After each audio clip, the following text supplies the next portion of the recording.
அண்மை செய்தியை பார்த்து கொண்டிருக்கிறோம். சிலந்தியாற்றில் தடுப்பணை கட்ட கேரள அரசு முன் அனுமதி பெற்றுள்ளதா என கேரள அரசுக்கு தென்மண்டல தேசிய பசுமை தீர்ப்பாயம் கேள்வி எழுப்பியிருக்கிறது. இது பற்றிய மேலும் விவரங்களை வழங்குவதற்காக எமது செய்தியாளர் சுரேஷ் இணைப்பில் இருக்கிறார். சுரேஷ் வணக்கம். தற்போது இந்த தடுப்பணை கட்டும் விவகாரம் குறித்து பசுமை தீர்ப்பாயம் கேரள அரசுக்கு கேள்வி எழுப்பியிருக்கிறது.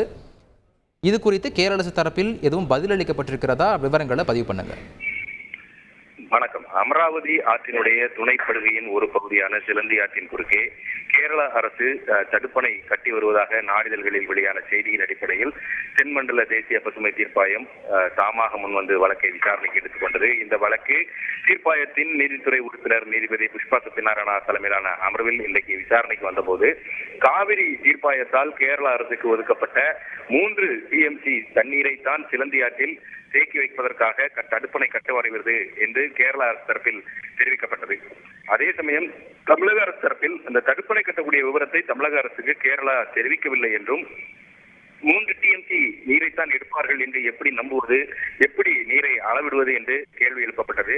இதையடுத்து சிலந்தி ஆற்றில் தடுப்பணை கட்டுவதற்கு காவிரி தீர்ப்பாயத்தின் இறுதி தீர்ப்பின்படி கேரள அரசு முன் அனுமதி பெற்றிருக்கிறதா என்பது குறித்தும் பாம்பாற்று துணைப்படுக்கையில் கேரள அரசு இதுவரை கட்டியுள்ள மற்றும் கட்ட திட்டமிட்டுள்ள தடுப்பணைகளின் விவரங்களை அறிக்கையாக தாக்கல் செய்ய வேண்டும் என்று கேரள அரசுக்கு உத்தரவிட்டு இந்த வழக்கின் விசாரணையை செப்டம்பர் 5ஆம் தேதிக்கு தீர்ப்பாயம் தள்ளி வைத்திருக்கிறது.